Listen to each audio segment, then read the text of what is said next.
Muito bem, abra suas Bíblias no Evangelho de Lucas. Eu destaquei, irmãos, o versículo de número 17, mas eu quero ler esta passagem bíblica que vai do 11 ao 19. Olhe para essa passagem bíblica e acompanhe comigo esta mensagem que eu coloquei o título de uma expressão de Jesus dentro do texto. Onde estão os outros? Vamos ler então Lucas capítulo 17, versículo de 11 a 19. A caminho de Jerusalém, Jesus passou pela divisa entre Samaria e Galiléia. Ao entrar num povoado, 10 leprosos dirigiram-se a ele e ficaram a certa distância. E gritaram em alta voz: Jesus, mestre, tenha piedade de nós. Ao vê-los, ele disse: vão mostrar-se aos sacerdotes. Enquanto eles iam, foram purificados. Um deles, quando viu que estava curado, voltou louvando a Deus em alta voz. Prostrou-se aos pés de Jesus e lhe agradeceu. E este era samaritano. Jesus perguntou: não foram purificados todos os 10? Onde estão os outros 9? Não se achou nenhum que voltasse e desse louvor a Deus, a não ser este estrangeiro? Então ele lhe disse: levante-se e vá, a sua fé o salvou. Amém, queridos?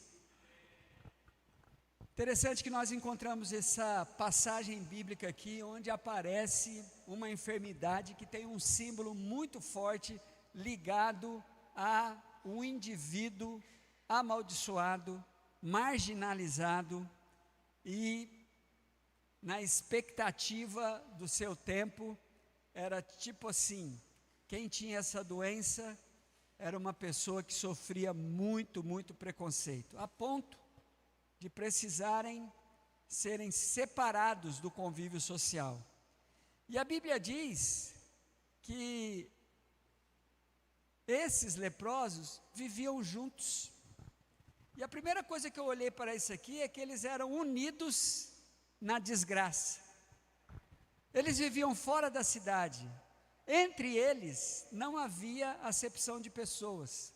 Judeus e samaritanos e qualquer outra nação, bastava estar leproso que eles se uniam na desgraça. E a desgraça costuma unir as pessoas, algumas vezes para mantê-la, mas outras vezes até para se ajudar a sair dessa situação. E é muito legal encontrarmos grupos de terapia para isso, como o AA, que a gente deve agradecer a Deus, e outros grupos. Mas o certo é que muitas vezes, e nesse caso, a desgraça acaba unindo as pessoas. Eles eram marginalizados pela lei. A lei tinha um princípio de proteção por causa da contaminação da lepra, mas havia uma marginalização mesmo assim, de um preconceito muito grande. Eles mesmos se marginalizavam, né? Tanto é que não chegaram próximo de Jesus. A Bíblia diz no versículo 12 que eles gritaram de longe. Eles gritaram de longe, se aproximaram a ponto de Jesus apenas os ouvir, mas não se achegaram pertinho de Jesus. De repente a gente vê Jesus com uma atitude, quando você olha para o versículo 14, o Cristo que os viu. A Bíblia diz no começo do versículo 14, ao vê-los, algo muito tremendo nisso aqui, você saber que você está sendo visto pelo Senhor, nada passa despercebido. Talvez as pessoas não estejam sabendo, não estejam vendo, mas saiba de uma coisa: Jesus vê e sabe do que está acontecendo. E é interessante que Jesus demonstra aqui o que ele pode fazer. Ele, se precisar, como ele já fez com outro, ele mandou que a pessoa se aproximasse, fique aqui próximo, mas se não, mesmo ao longe, ele pode atender. Ele atende tanto aquele que chega perto, mas se precisar, ele atende também ao que está longe. Sabe, muitas vezes a gente imagina um Jesus que só vai atender as pessoas se elas estiverem aqui, ou se elas fizerem alguma coisa que faça delas alguém digno de ser tocado. Mas o Senhor é totalmente livre, Ele não tem nenhum compromisso com as nossas receitas. Ele atende aos que chegam, Ele atende os que vêm, Ele atende os que não conseguem chegar, Ele atende os de fora e os de dentro da igreja. Alguns conseguem se aproximar, mas muitos nem conseguem por conta de talvez não se sentirem dignos, ou então de querer obedecer às regras que precisam ser obedecidas. Mas Jesus nos conhece, Jesus nos conhece. E há uma maravilha nessa passagem, irmãos, que é assim, isso me chama sempre muita atenção, a autonomia de Deus no tocante à realização de milagres. Não tem, é um mistério, irmãos, os milagres. Nós temos todas as garantias e não temos nenhuma garantia, mas a nossa parte é clamar, a nossa parte é buscar. E é impressionante como a nossa compreensão do Deus que temos, o próprio Deus trata no nosso coração qual vai ser a forma que Ele vai nos atender. Que Ele vai nos atender, eu não tenho dúvida nenhuma, mas o método de Deus é com Deus. Ninguém pode forçá-lo a fazer nada. Então Jesus aqui alcança aqueles indivíduos aonde Ele está, Ele os viu, e Ele então, conhecendo o que estava acontecendo ali, e se revelando, Ele então dá a ordem. Olhe para o versículo de número 15 junto comigo, ainda no versículo 14, vão mostrar aos sacerdotes, enquanto eles iam, foram purificados. Olha que maravilha, o Senhor deu uma ordem religiosa para que eles cumprissem, mas de repente algo aconteceu. Um deles, quando viu que estava curado, voltou louvando a Deus em alta voz, prostrou-se aos pés de Jesus e lhe agradeceu.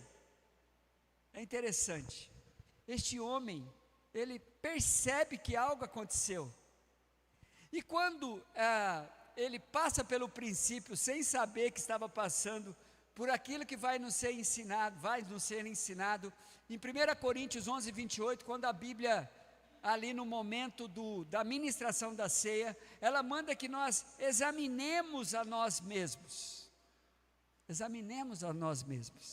não é? E ele olhou, viu que algo tinha mudado. É interessante, irmãos, qualquer contato verdadeiro com Jesus, há mudança na vida do indivíduo. Nós temos uma experiência aqui na igreja, que é chamado encontro. O encontro, quando você vai fazer uma análise numérica do encontro, se fosse no mundo corporativo, a gente tinha que parar de fazê-lo. Mas, irmãos, ninguém esquece quando passa por um encontro com Deus. O indivíduo pode não seguir, porque a maioria não segue, porque senão a cidade de Cacoal inteira talvez já estava dentro de alguma igreja. Mas ninguém esquece. Que experiência tremenda. E a gente, se Deus abençoar, ainda esse ano nós faremos mais 2 encontros, um de homem, um de mulher e outro de homem. A data já até marcada, já vou começar a anunciar para a igreja.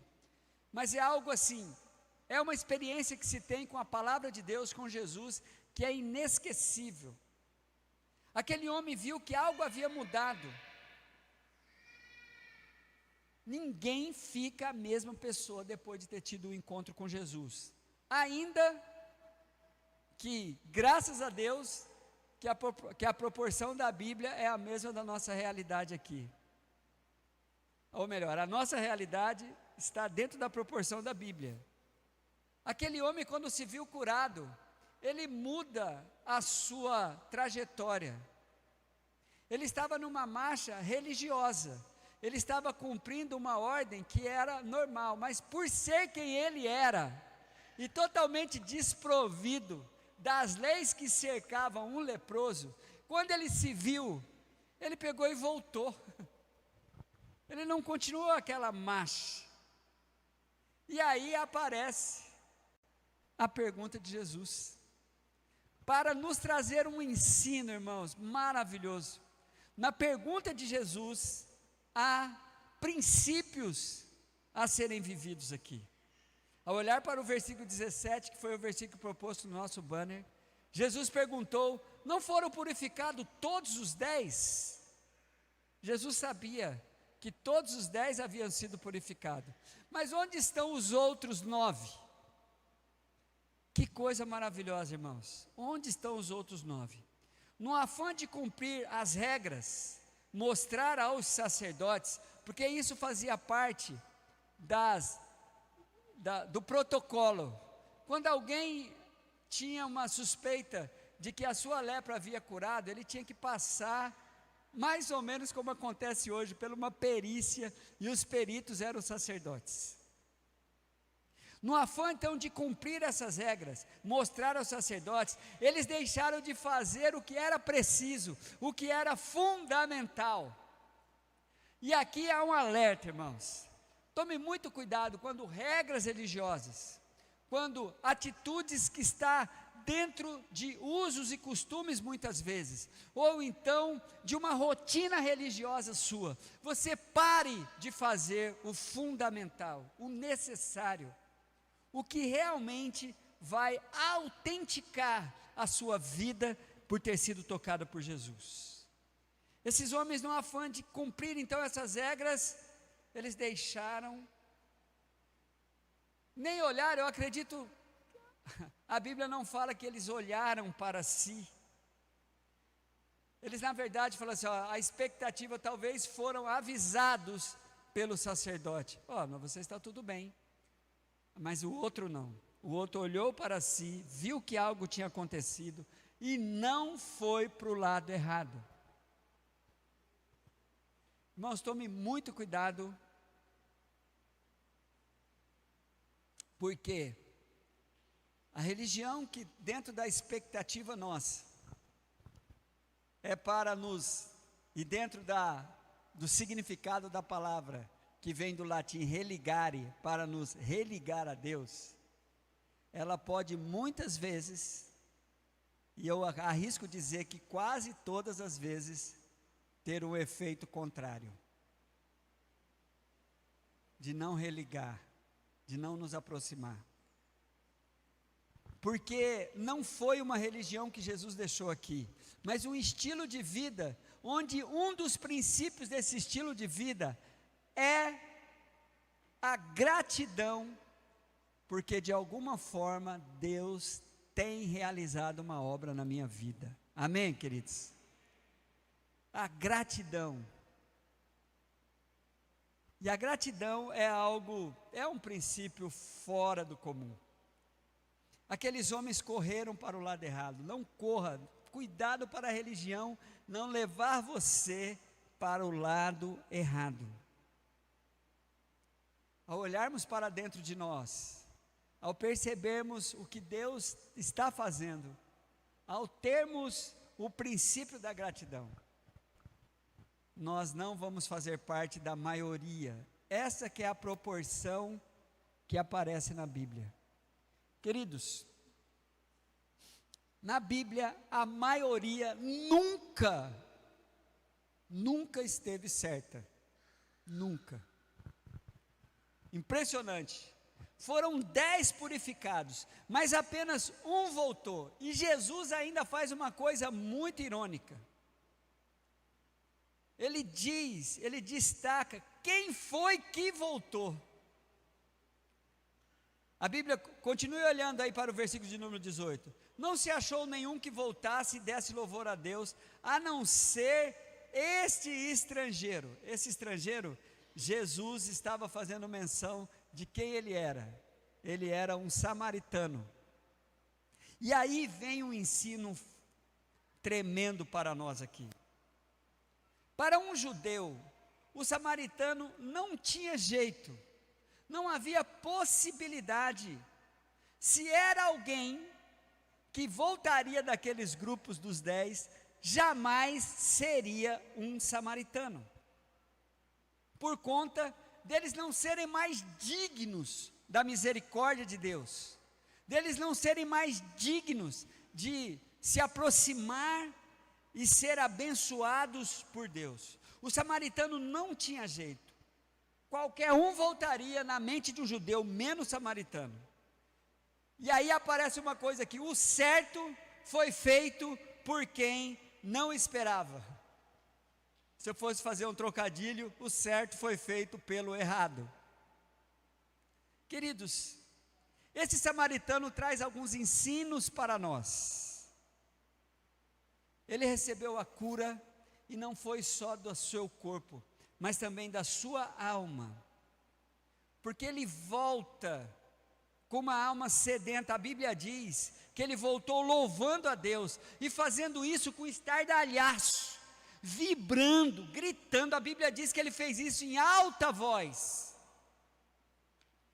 Alguém que se percebeu o seu corpo transformado, mas a sua alma também estava transformada. Porque é assim que Cristo quer fazer. Ele quer cuidar de tudo, do que você tem e do que você é. O samaritano, na mente do judeu, era uma pessoa indigna, uma pessoa impossível de ser alcançada pelo Senhor. O problema do samaritano, que nos faz pensar, tem pessoas na nossa lista de conhecimento, que talvez você acha que essa pessoa não tem jeito. O pior, quando você se acha indigno, quando você se acha não merecedor, quando você se acha que você é um samaritano com a mentalidade judaica, não tem jeito, não tem solução. É interessante que a parte mais grave é quando eu me acho samaritano, mas a parte que faz parte da realidade da maioria da gente é nós termos os nossos samaritanos. Alguns aqui podem achar que pessoas não têm jeito, talvez um esposo, ou a esposa, o pai, a mãe, os filhos, o irmão, um amigo. A gente olha e fala: isso aí não tem jeito. Queridos, mas é impressionante, né? Como Jesus nos faz olhar para esse texto e nos desafiar a sair de um mundo onde parece que sabemos de tudo e temos muitas certezas, já sabemos o que vai acontecer, temos uma expectativa do pior para acontecer, e a gente não fica esperando o surpreendente de Deus assim. Eu acredito que esta noite, diante desse texto, nós estamos sendo desafiados a desfazer a nossa lista de samaritanos. Primeiro começa com você.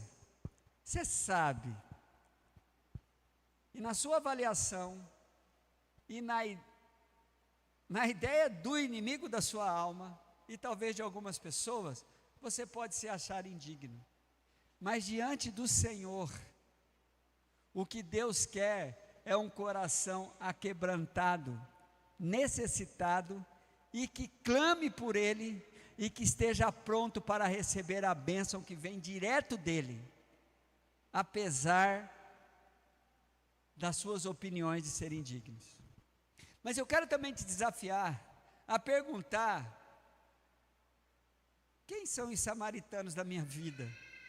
Quem são as pessoas que, na minha opinião, sem chance, não tem jeito? isso vai nos fazer sair do normal, irmãos. Ficarmos na expectativa do sobrenatural. Para que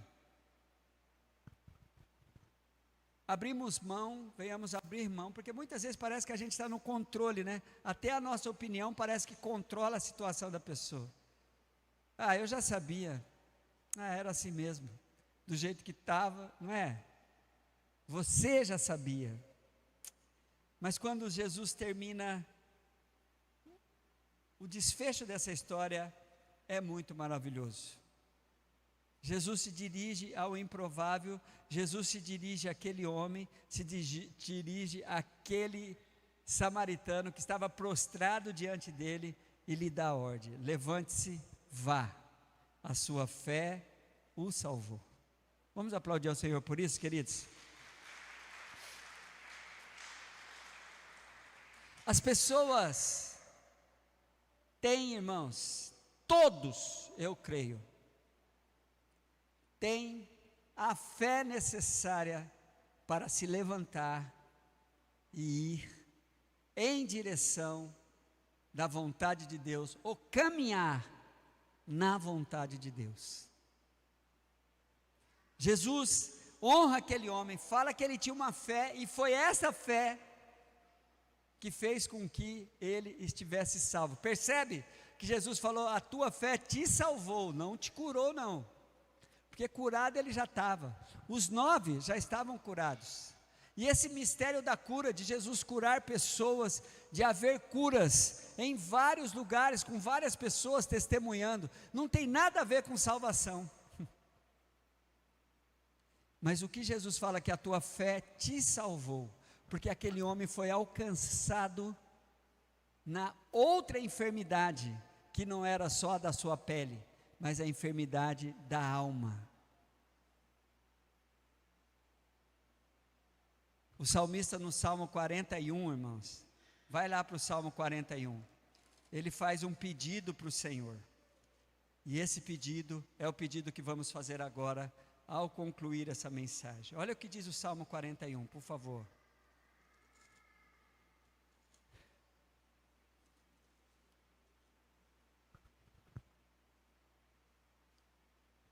Versículo de número 4. Salmo 41, 4. Disse eu: compadece-me de mim, compadece-te de mim, Senhor, sara a minha alma. Irmãos, quero concluir dizendo uma fé que tenho. Quando a Bíblia, no capítulo 53 de Isaías, diz que ele levou sobre si e sobre as suas pisaduras fomos sarados,